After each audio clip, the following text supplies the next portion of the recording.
Good morning, good afternoon, good evening. Hello, whenever you're catching us. It's Ball Watching, and this is the final episode of 2023.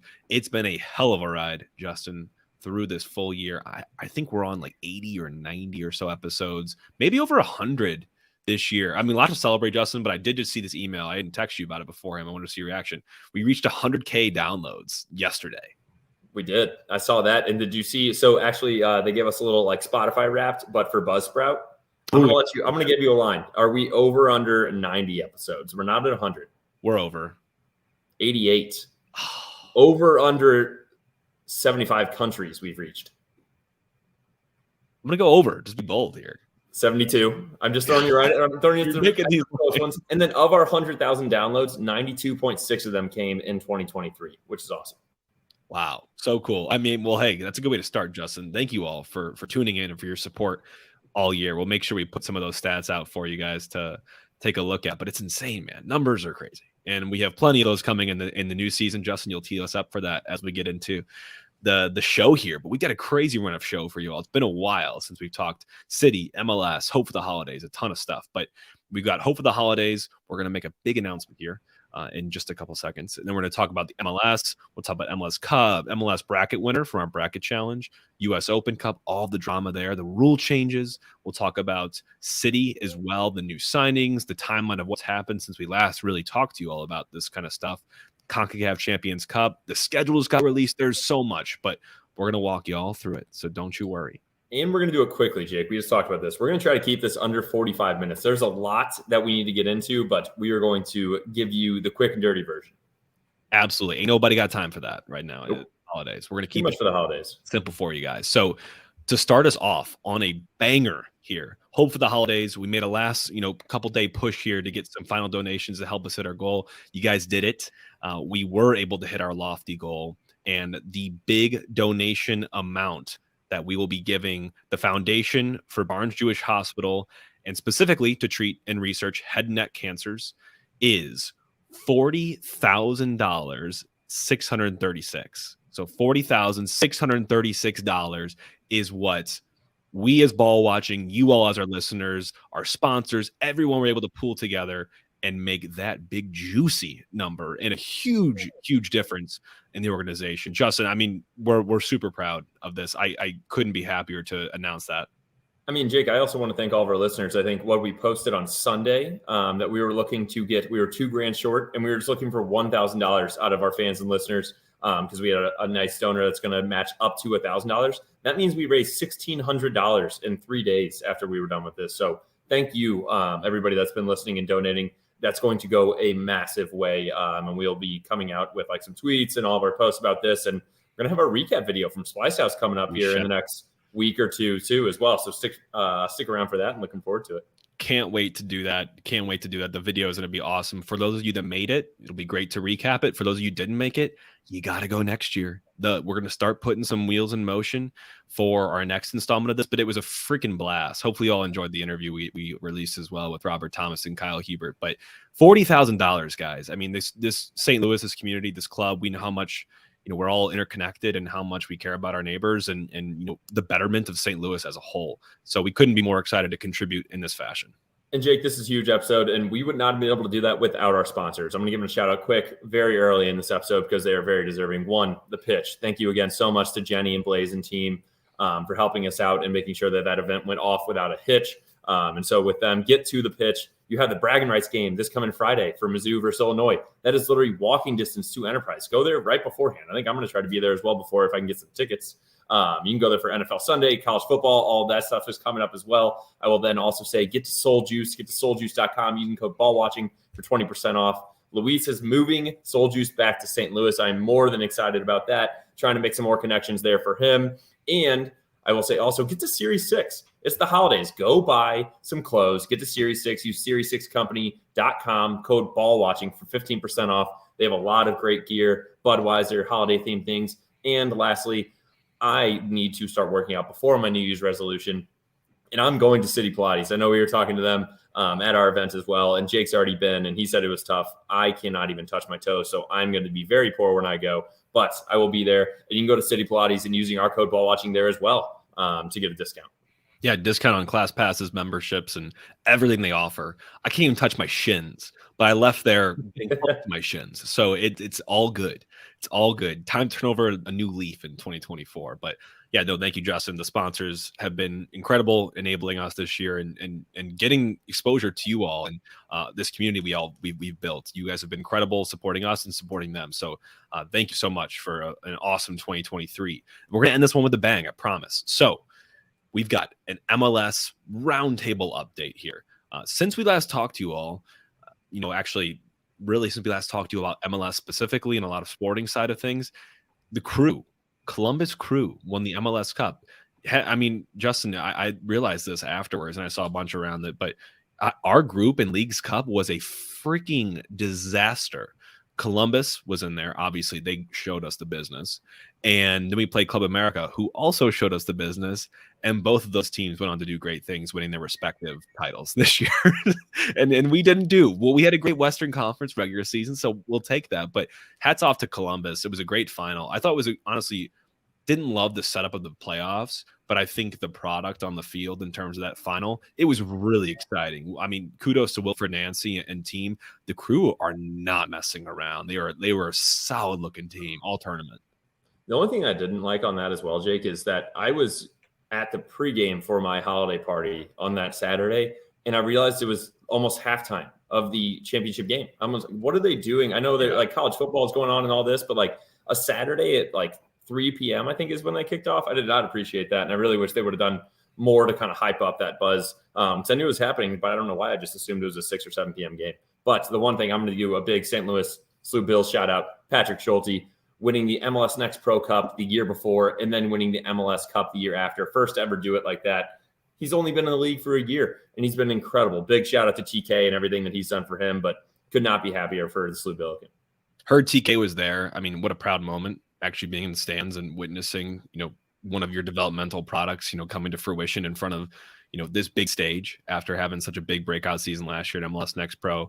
Super cool story all around. I'm happy for the Crew, better than LAFC, I think, in terms of story and just mindset. I think this is a team that will probably be competing very, very fiercely for the next couple of years underneath their new coach, Wilfred Nancy. So congrats to them. Congrats to the winner of our MLS Cup bracket, Stuart R741. I do not have your info, but Stuart, if you were listening, Stuart R741, DM us on Twitter or Instagram, and we will get you a gift card to the Pitch, one of our lovely, lovely sponsors. Justin, I took fourth. You took fifth. I finished one spot ahead of you.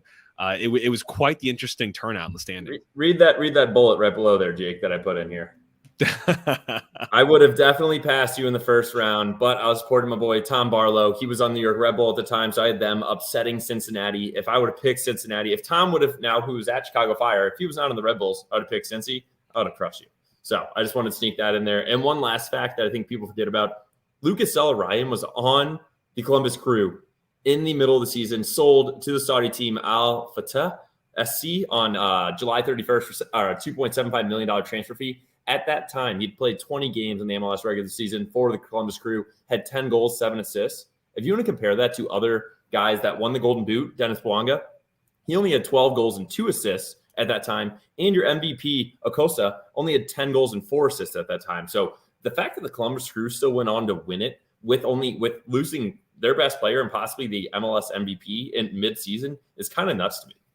It is nuts. I kind of forgot about that storyline. I mean, Zell Ryan's a beast. I don't know how he's doing now that he's left. I mean, does anyone really watch the Saudi league at all? I know how he's doing, Jake. So he has 3 goals and 5 assists in 16 appearances compared to Ronaldo, who has 16 goals and 8 assists in 1 less appearance. Yeah, not doing too hot. I looked at, there's like a ton of other guys that have more goals and assists than him over there as well. So not too hot. I mean, quite the change of pace to really just pick up and go to Saudi Arabia out of Columbus, Ohio. You know who else changed pace this year? The MLS Board of Governors got together and decided enough is enough on some of the time wasting and other antics that some teams, including ours, bring to the table in a sporting department. So on 12/14, so December 14th, they announced there'd be some new sporting and competition initiatives implemented ahead of the 2024 MLS season. And I love this because, first of all, these rules are great. We'll get to them. But they trialed them all before they implemented them within MLS Next Pro. Not all of them, but two really important ones that we'll get to here. So I'll start with the first one.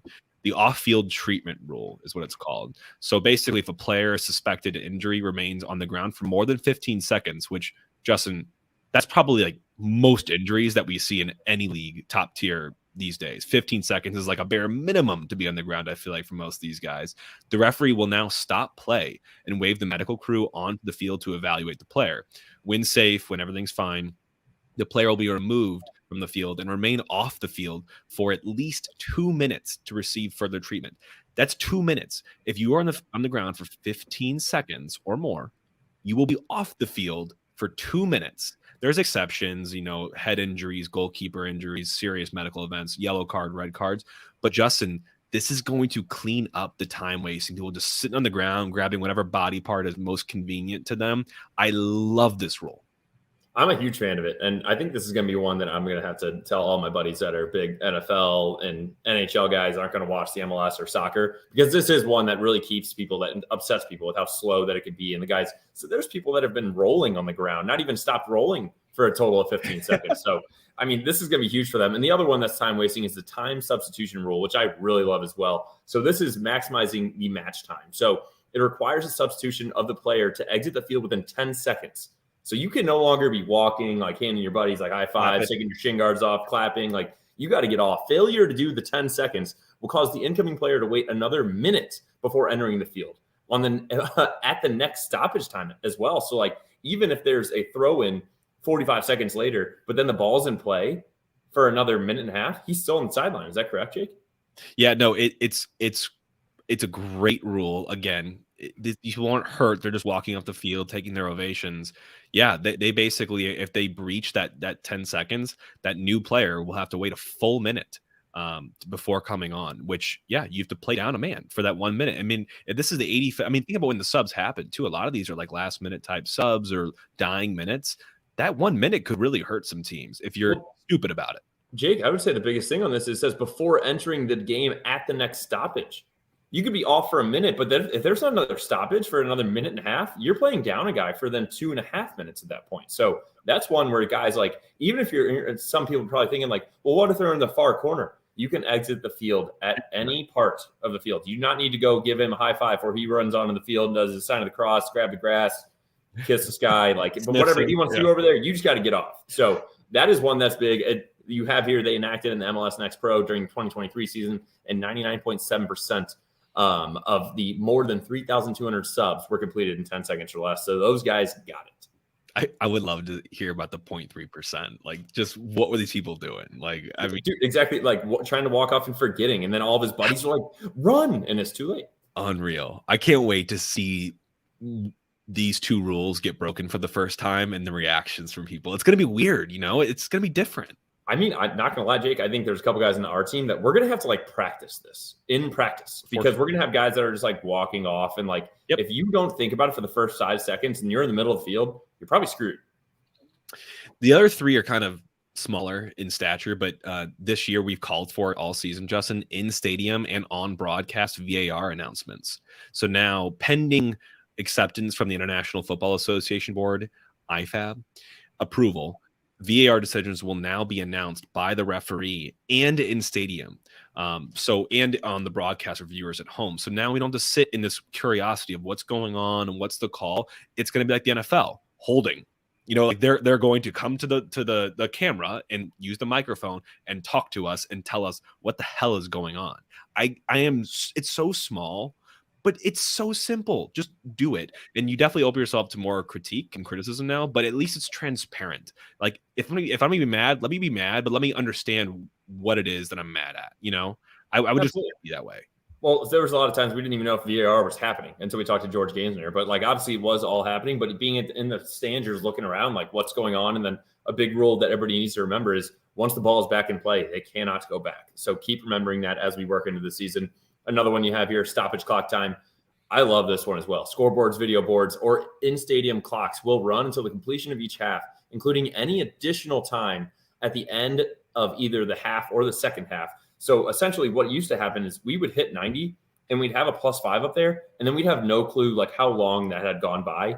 Now that will continue to count. So 90 plus 1 second plus 2 second and count up until the ref blows the whistle. So you have a better idea of, wow, was there a plus 5 minutes and was there another guy rolling around on the ground where we needed to add 2 more? We have a better idea of how much time is actually left.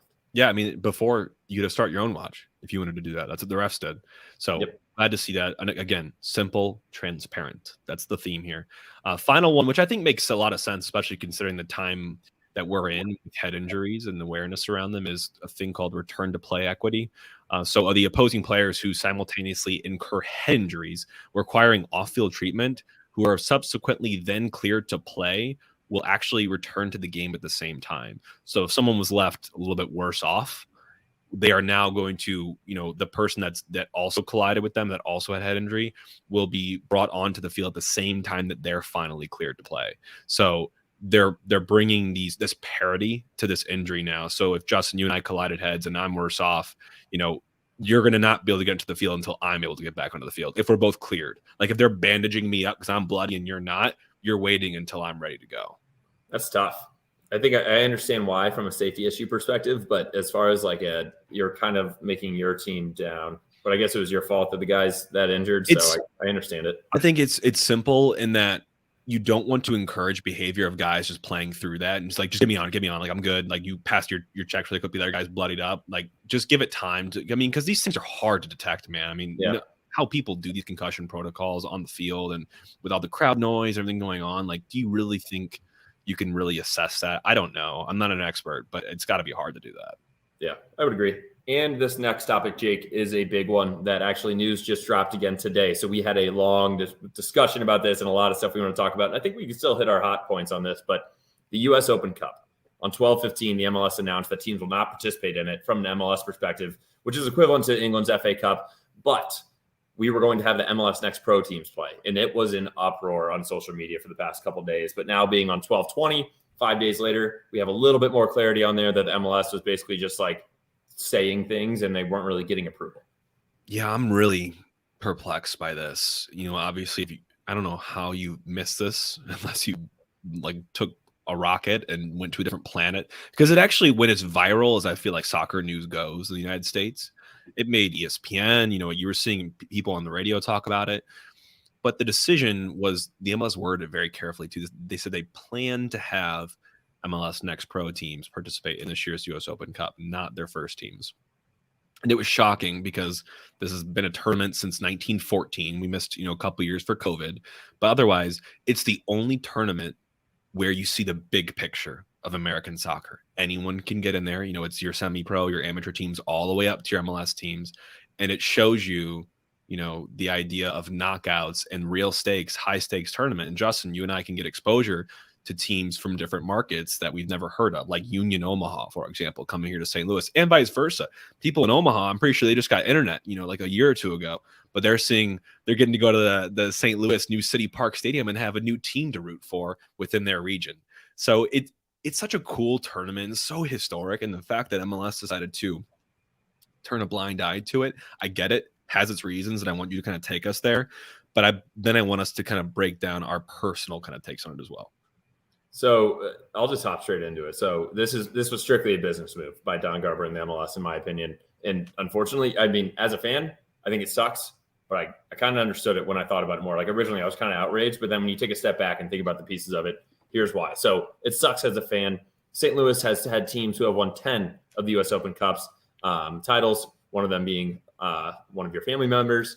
St. Louis also hosted the U.S. Open Cup final 6 consecutive years in the 80s at Soccer Park, which I think is awesome to have the championship there, because that's also where state cups happen and all these kids are playing there for Scott Gallagher throughout the year. So it's cool to see pros come and play at that. I will say it also sucks for someone that wants soccer to grow in the U.S. We have Copa America coming in the summer, and we also have World Cup 2026. Also looking back a little bit more, a couple of years ago when we had STLFC, before we had St. Louis City, they were playing teams like Sporting Kansas City in 2015. That was in Kansas City. But they also played Chicago Fire at home in 2017 at Soccer Park. I was there. We get to see guys like Sam Fink, Mark Pace, AJ Cochran, Austin Ledbetter, Sean Clancy, Tyler David, Kingsley Bryce, Vince Cicerelli, all SLU guys right there as well, to play against guys like Dax McCarty. And yes, we didn't have Schweinsteiger play, but seeing them play at Gallagher was really cool as a younger player. And think about all the kids growing up and being like, wow, I get to see an MLS team come play where I practice every day. So I really hated it from that standpoint. But if you're Don Garber in the MLS, it was a business move. Revenue-wise, US Open Cup was streamed on YouTube on the early stages, and then CBS Sports Network and Paramount later on. There was no partner with Apple with that whatsoever. And it also puts more strains on the players, which I think you can kind of talk about what you have up in the notes for LAFC above. But from a revenue standpoint, if you're Don Garber, if you're not getting revenue from the streaming, and then also you're having some guys go out there and possibly get injured, that would also decrease your revenue from the MLS. Imagine if Messi got hurt in an Open Cup game. Then the amount of people that would be streaming that he was going to get revenue for would go way down. And I know there's an argument like, well, why don't you just let the teams decide how hard they want to push their starters in this? But if you're Don Garber, why would you even leave that up to chance? So that was my thought. And then also on the flip side, yes, when we were at St. Louis FC and we were selling tickets at Soccer Park, a ton of people wanted to go. But if I remember correctly, the Union Omaha game at City Park was the cheapest ticket you had all season. Yeah. No one wanted to go. No one cared. So it's tough. And I don't like it, or I didn't like it. They flipped it, thank God. But I understand why it happened. Yeah, the fixture congestion thing I'll speak to. And that's, obviously it's a thing bigger than just here in the States. It's larger. There's people in Europe, and think about a team like Man City who won the treble last year, and their Premier League team, but they competed on 3 fronts in the FA Cup, the Champions League as well, and they won all 3 of them, and they played I think something in the realm of 70 games, which is crazy. Just a game every couple of days for these players. The MLS Cup runners up this year, LAFC, ended up playing 53 games in 2023, which not 70, but that's still a lot. And I think this, honestly, for me, Justin, comes down to a decision for Don Garber and MLS to plan to pick Leagues Cup over US Open Cup. They can't have both, or at least they don't think they can have both realistically. So they're going to select Leagues Cup. I mean, and again, business-wise, Leagues Cup has a prize pool, I think, in like the 300 million range. US Open Cup is a fraction of that, but it doesn't have the history. This almost to me feels like a business that you lose sight of where you've come from and the roots that keep you who you are, and you make a decision based on financials, which you're never going to get the financial business case behind US Open Cup. It's just not going to be that. It's more important from a cultural perspective. And that's, I think, what's most disappointing about this. And it's not over, right? You said US Soccer made a statement this morning saying basically, nah, you're not going to leave. They actually are the ones that maintain these top tier standards, and the MLS's decision to not play in the US Open Cup would actually break those standards and make them not a top tier football league or soccer league. So there would be an issue actually by them doing that. US Soccer just basically flat out denied it. This is not done. This is going to continue, but they've raised and ruffled enough feathers now with the fans that I think it'll honestly be a good thing. Justin, my hot take I want to say here is that I'm thinking this is a hot take, and I'm kind of joking, but I'm also kind of serious. For me, this could all be one big ruse. I mean, why would the MLS make this decision knowing that they don't actually own the decision? Have US Soccer come around and say this, draw up this huge viral story about this US Open Cup that people are kind of fading from anyways in terms of interest and financial business case behind. It's on the news now. People have heard about it. I'm talking to my wife about it. It's something that is top of mind now. And, all press is good press, really. So I don't know what's going on, but it just feels weird how this is all transpired. And it sounds like as of today, 12/20, Wednesday, that they're going to have to play per US Soccer. Once you said it was all one big ruse, I was like, I don't know about that. But when you think about it, like we just had the draft yesterday, the schedule got released today, and they kind of dropped this announcement like 3 days before both of those, 4 days. So yeah, I don't know. I kind of agree with you now. I'm kind of interested by that. Yeah. Who knows? Either way, as fans, like we both don't. Don Garber owes MLS. Like that is his shareholder. He owes the owners. He needs to take care of the owners. And he's in a really crappy position here. That really sucks. But you've also brought on this issue by signing up for Leagues Cup and doing it. But I get why you did it, because that's really cool too. And I want to have both. I honestly think we're going to have both this year. And if they want to do things in the future, it's going to take a little more of a coordinated effort, I feel like, to get out of this, because I don't think US Soccer is letting go of the reins, not having MLS teams. And we'll benefit from it as fans. And we've seen people come together and issue statements, and everyone's kind of united under this banner, which I think is the coolest part of it, honestly. I mean, there's going to have to be another announcement coming out by the MLS, like either a fight back or like an acceptance or some kind of. So we'll keep you guys in tune with that once that drops. Considering obviously the U.S. news just dropped today. So, but kind of as we move on to this, Jake, I want to talk a little bit more about City. Yeah, let's get into our timeline. So, where have we been since we kind of last talked to you guys? A lot has happened, just with various players. So, just a quick timeline. On 11/29, that was pretty much the day where we decided if we wanted to waive or decline guys, or it kind of exercise their option to keep them with the club. So unfortunately, we let go of Owen O'Malley, who we picked up in the Super Draft, Michael Creek, goalkeeper that was on City 2 for the majority of the year, and Max Schneider, who was also on City 2. But we decided to extend or exercise the options for Josh Yarrow, Anthony Markinick, Bartlett, Akil Watts, Jared Stroud, Celia Pompeo, and Aziel Jackson. That was on 11/29. I know you guys probably already hear a couple of those names, like we exercised their option, but they're gone. On 12/4, we also re-signed Kyle Hebert. He signed to a new 3-year contract extension with us. It includes a 2027 club option, so we'll have him through at least 2026. Thank you again, Kyle, for hopping on for the hope for the holidays. On 12/5, Christian Olivares, a goalkeeper, signed a 2-year contract with City, so it includes 2026 and 2027 options from the club. And then on 12/12, this is the big one, Chris Durkin, midfielder from DC. We traded for him. We let go of Jared Stroud and Lucas Bartlett to DC and $300,000 of GAM money on 12/12. And then on 12/13, we paid Nashville $175K for a 2024 international spot, which we will then touch on and kind of what we needed that for in the Super Draft. And then on 12/20, we also paid Nashville another $75K in GAM for the 17th overall pick, which we will also touch on. So I think both of those were pretty much related, but we'll kind of bring us into that. And one thing before we get into all this, Jake, I know you mentioned it earlier, big numbers guy. I am working on something that I don't think I can find anywhere on the internet and trying to pull a lot of strings and putting this together. But how much GAM and TAM like we have, where we're at from a salary cap perspective. So me and Jake are working on a massive Excel spreadsheet right now, pulling in literally GAM and TAM balances from all over, looking at these new rules, what it could be applied to based on players' ages, designated players, if they're supplemental spots, senior spots. So that is going to be something that we're going to continue to work on and hopefully have for you guys here next episode or two. Yeah, and if you all have resources that you use to do that, I know we have a very, very smart fan base here. Send them our way as well. We're kind of aggregating a bunch of different things to piece this together. But yeah, like live tracking our budget. Do we have the money to go out and buy another forward? How many international spots do we have left? Like every question you think about it from a kind of boring, but like accounting and numbers perspective. We're gonna try Hey, you know what? You're right. Don't say accounting and boring in the same sentence. Numbers aren't boring. And you live in that world, Justin. They're definitely not boring. Yeah. It's that. And then we're also doing the whole magic number. Everything. Numbers are fun. We're the numbers guys. We're the numbers guys. So numbers wise, like you said, your last transaction, Justin, was $75K flipped to Nashville for trading up in the draft. We traded our 50 pick, I believe, for pick number 17. And we actually, I think, made great use of it and applied the international spot, which we also got from Nashville just a couple of days before that. So we selected with the number 17 pick in the MLS Super Draft this year, Jose Kajima. He's a 21-year-old midfielder from Wake Forest.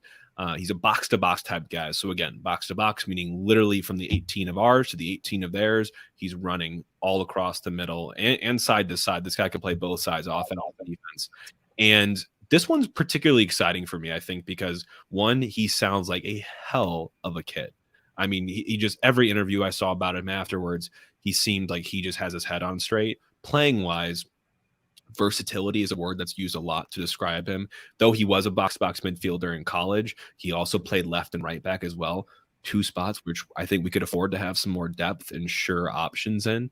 And he played last summer for USL side Sarasota Paradise, which, by the way, awesome name. And he was selected to the all-league team for the best 11 at right back. So we have a guy that is versatile. He himself mentioned how flexible he is. He's got an engine of a work rate on him. So I love to hear that.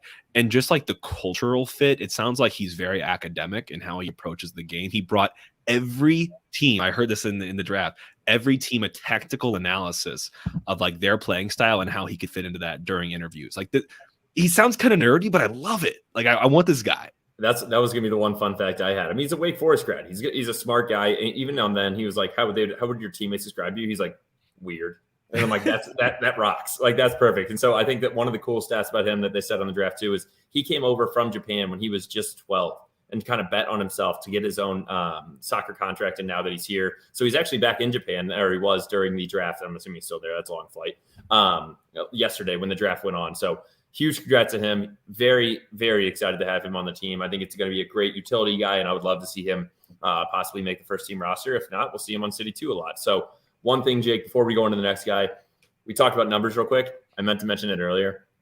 Your whole XG thing, you skipped right over this. I thought it was ironic on how the MLS Cup, I added it in there because we kind of ran through the MLS Cup championship real quick. Ironic that how on the biggest game of the year, the supposed XG that we've been arguing about all season was the closest to the actual score that I have ever seen it. They gave the Columbus Crew a 2.1 and LAFC a 0.9. You know what the final score was? 2-1. I just don't believe it. I think that's like, XG is like, it's like we can kind of see how it works throughout the entire year, but the biggest game in the MLS, it was spot on. Like right after the game, let's give them a 2-1 and them a 0.9, just right there. Oh my God, that's awesome. That's awesome. And I feel like Kajima's probably a big fan of XG. Like you can tell, like, big analytical numbers guy. We're gonna have a little battle if we get him on here. Then I'm gonna have to ask him about it. So we also selected with the 71st pick in the third round a forward by the name of Brendan McSorley. So Brendan is a forward from Providence College. He played with the Friars, and he led them in points this year with 23 and 11 goals. 4 of them being match-winning goals, so he clearly has the clutch gene going. So Brendan McSorley joins us. He's 22. He was Big East all Big East first team this year. We'll see. I mean, I think it's kind of a flyer, but it's a guy that clearly can score goals, which isn't a knack that everyone has, and he can score goals in clutch moments. So, you know what? If it works out, we definitely need. City 2 is barren. We emptied out most of the roster this year, which is usually kind of how things go. But I see him probably featuring pretty heavily with them this year. Can you imagine if Johnny Klein and McSorley get off to a good partnership and you've got your Batman and Robin going? It could be pretty exciting, but that was how we spent our draft. Yeah, I think it was a pretty exciting draft, honestly. I didn't think that we were going to have much to go into there. Obviously not having a pick in the first round originally. So I think obviously Lutz and team are always pulling strings behind. I mean, look at what we did with Johnny Klein last year and coming up and getting first team minutes and also still killing it on City 2. So it's always one of those things that they always have a game plan. I think that's one of those things that Lutz, one of my favorite quotes is like, we had a great first season, but this is a 5-year plan. This is year 1. So just continue to think about the future. And I think that's what they did here. Speaking of Lutz, I think he pulled off what could be a masterclass of an acquisition by going out and getting Chris Durkin. So you already mentioned we signed him and we flipped Jared Stroud and Lucas Bartlett for, which I want to say quick thank you to both of them, both fantastic assets of the club. I think they both significantly raised their value as well with the club this past year, and we'll miss them. I'm going to miss my menace on the field with Jared Stroud. I'm definitely a Jared Stroud stan. I hope he does fantastic in DC, and we'll see both of them this year when we get to the schedule here, playing DC in DC. So that'll be exciting. But Chris is a talented young midfielder. People that follow U.S. youth national teams, he's bopped around in there as well. But really, who is he to us? He's 23, going to be 24 by the time we start the season. He's an American. He's from Virginia, Hampton, Virginia. He played in a youth national team set up U15, U17, U19, U23, and he has spent most of his professional career at DC United and Sint-Truiden, which is in Belgium. That's their top tier. He actually played with Klaus in the early part of 2022 when Klaus was there before joining us. Profile-wise, again, he's a midfielder. He is a CDM, so central defensive midfielder on transfer market, but I can see him playing really a lot of different midfield positions. He also has a creative ability. When I ran a couple comps on him on some of the stats sources that we look at, and Indy Vasilev popped up as a similar profile, and I eerily similar stats. If you look at 2023, they're both very good on the ball. They both have tons of touches on it. They're both great passers of the ball. They're both also pretty creative, but can also get stuck in on tackles. And I think this is really important for us. We talked about midfield being a huge, huge area of need just to get more depth and options and expertise in, and he brings that to us. And I think trading away Stroud and Bartlett and $300K in GAM, I still think it's worth it. He's worth 1.5 mil currently. Yeah, so this is one of those things. I think we had a lot of people on our DMs when we posted that we were doing this trade that they were pretty upset on getting rid of Stroud. I think and we know Stroud. I feel like Stroud kind of tapered off a little bit towards the end of the season. Maybe so did Bartlett, but those guys were playing a huge role for us. And when you look at what we got them for, we got Stroud for $100K and Bartlett for nothing. And so showing how well that those guys played in the city system, we then turned them into a player that's worth $1.5 million. And we got them, and we had to pay $300K to DC for that. So I think it's a huge, huge selling point for Stroud and Bartlett. We should be very proud of them, and I hope that they get to see some good minutes in DC. Yeah, actually, Justin, one thing before we go on to the next topic is get used to it, fans. This, unfortunately, I feel like will be the nature of our club. We are a place for young players. We are a place for overlooked players and overlooked talent. And we are a place for great players as well. But I do see us more on the other side of this, where we are going to look to develop talent in-house and sell them for a profit to a new club afterwards. And I think that's fine. You see plenty of clubs make that their model, and it goes really well for them. So I just wouldn't get too overly attached to some of these players, because I think we're that middle ground for them sometimes. And I do think that soccer, unlike other sports, we're going to see a lot more trades of some names, of some household names as guys grow. And because then they can get bought overseas as well. So you saw that with Lucas L. Ryan. Like, imagine if we just lost like Edu Leuven midseason to Saudi Arabia. So I think you do need to think about this as a business. But all these guys are doing it to also be improved and grow as players as well. So as Stroud and Bartlett, if anything, I think this is an upside for them. I think both of them were looking at like maybe being Bartlett was behind Yarrow, Tim Parker, Kyle Hebert, who we just signed as well. Looking at those guys. So if you're already, and hopefully he can now go, he was the 4th or 6th overall pick like 3 years ago. Now he can actually go and hopefully start for DC, and same with Stroud. Now that he got more minutes and showed what he could prove at City, they can go and expand and like produce even further on their end. So I agree with you, Jake. I think it's going to be tough. I mean, look at what AZ's done. Look at what Sam Adinran's done. I would not be surprised if we're going to have to drop one of these guys and just get a little bit more cash from them while they're hot. So it's tough, but it is the nature of the business. It is what it is. But there's also the flip side, and there's people that play their tails off and they earn that extension. Look at Kyle Hebert. We have him now, like you said, renewed through 2026, option with the club for 2027. We got the time to actually personally get to know Kyle at the event, and everything you read about him, everything you think about him, he is better. Like, he is the coolest, most ambitious and passionate and humble guy. I feel like I was blown away by my impressions of him. I'm sure you were too. And I mean, clearly the club staff, Lutz was waxing lyrical about him in his signing piece. They said Kyle has grown exponentially since joining the club, which is why this decision was a no-brainer. He continues to excel both in and off the field, and his positional versatility has been massive growth in his game. So we are super happy for Kyle. We are officially Kyle Hebert stands on the podcast, and I just can't wait to see him back out on the pitch. I mean, he's such a cool guy. Oh, he was absolutely awesome. I can't believe that he was literally taking the CPA the next day. Yeah. So him taking the time, that shows you what kind of a person he is, how much he cares about St. Louis, and that's everything he kept talking about. We're asking, why'd you resign? He said he loves it here. It's the fans, it's the community, and everything around it. It's not just the soccer, and it shows you how well-rounded of a guy he is, and that's the locker room guy you love to have. Smaller signing that I would want to mention that you talked up, Justin, is Christian Oliveras, 21-year-old. We obviously do not have Michael Creek on the team anymore. So Christian played with City 2 last year, had a good season for them, and I think he becomes your now third on the depth chart goalkeeper behind Ben Loons and obviously Berkey up top.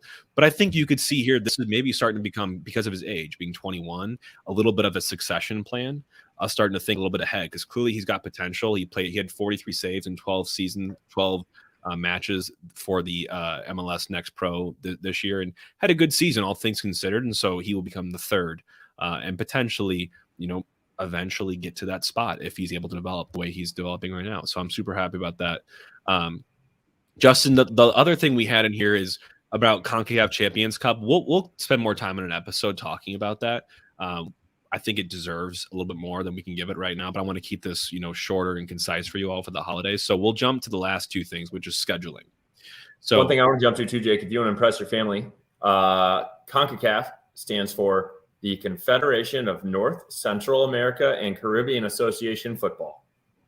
There you go. So I'm glad they just named it CONCACAF, because that is an absolute mouthful. Basically, I'll just spoil it right now, and we'll spend more time on it later. It is a North America Champions League.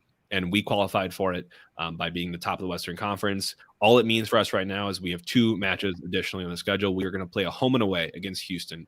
On home February 20th before the season begins, and away in Houston on February 27th. The winner over those 2 games in aggregate, I believe, goes through to the next round where we'd play Columbus. So welcome to soccer. We're going to play the Open Cup winner and then the MLS Cup winner if we want to advance in this tournament. So more to come on that, but it's a cool tournament. The winner goes to the actual FIFA Club World Cup, which is going to be hosted here in the States in 2025, I believe. So super exciting. Yeah, and if you haven't seen this, go look at this breakout of this. So there's round 1 with all these teams, and there was 5 teams that got into the round of 16 just automatically with a bye. One of those teams' name is Robin Hood. This tournament's going to rock. And that was one of the teams that like got advanced as well. Like Miami got through as well, Pachuca, and I'm not even going to try to say some of these other names, but this is going to be a really exciting tournament. Yeah. And like you said, we'll definitely touch on it more once we get closer to February, give you guys a breakdown of the tournament, what we're going to see in Houston and all of that. But it's a pretty cool tournament to be a part of. And we got to prep before we do that. I mean, preseason is beginning really soon. All the guys are starting to kind of filter in here, I feel like, but January 13th is mandatory reporting date for the players. And then shortly after, we're going to ship off to Port St. Lucie, Florida for the majority of our preseason and the nice weather. We'll have a couple friendlies there in Nashville, Columbus, and then we're going to return back to St. Louis on January 26th before going to California for the Coachella Invitational, which sounds so sick. I'm sure it's not. It's just probably going to be nice in California. We'll play a couple more friendlies there against the Galaxy, LAFC, New York Red Bulls, and then return back to St. Louis on February 12th prior to playing our last preseason friendly against Louisville City prior to staying home and playing Houston for the first home leg of CONCACAF. And then the season begins, man. The schedule just got released literally 30 minutes before we started recording this, Justin. I'm hyped. This season looks epic already. It's pretty cool. So we'll play that CONCACAF game versus Houston. That's on the 20th. And then we also play back at home again versus Real Salt Lake on the 24th. That is our home opener. That's an exciting one. Jake, I think we'll do another episode of running through all these games, doing quick predictions, win, loss, whatever. But some of the ones that stand out to me, one, obviously, we'll just kind of jump around and I'll then let you go. We're playing at Miami. Miami's not here again. So cool. He's not coming to St. Louis. Let's just drop that right now. Still cool, though. Still cool. If anybody wants to like start saving, like taking out of their kids' college fund, start doing that to buy those tickets on June 2nd. I will say games that we were looking at to possibly go away to FC Dallas. That's June 15th, but I think we have a lot of weddings then. We're looking more July, Colorado. That's July 7th. So a little long extended July 4th weekend, possibly. Then obviously we'll be going to the Sporting Kansas City games. The other 2 that I'm looking at, Boston, when we play the Revolution on Saturday, September 7th, or Saturday, the 21st in San Jose. So looking at a couple of away games there. How many times do we play Sporting Kansas City, though? 3. Once again, 3 times. We play them. 2 at home again. How did we get that? We play them on America's newest holiday, 420, at SKC. Then we play again at SKC on July 20th, and then home on September 28th. I don't love playing away, and then home. We're already kind of on the back foot, I feel like, with them since the playoffs. So hopefully we can get it right in Kansas City, something we haven't done yet. But yeah, there's a lot of highlights for me here on the schedule. There's 26 Saturday games. So a lot of Saturdays. There's 5 Wednesdays and 3 Sundays. And there are 2-day games mixed in those Sundays. There are going to be a 3:30 p.m. kickoff against Austin and a 1:30 against the Galaxy. I am down for the day kickoffs. Like, that just sounds so fun at City Park. We're playing some new Eastern Conference foes. We have not played New York City, DC, Atlanta, and New England. All pretty solid teams. I'm looking forward to that. There are a couple matches that land during FIFA windows. Probably not too much to care about there, but really I like this, Justin, because it's not overly tilted for a big home stand or a big away stand.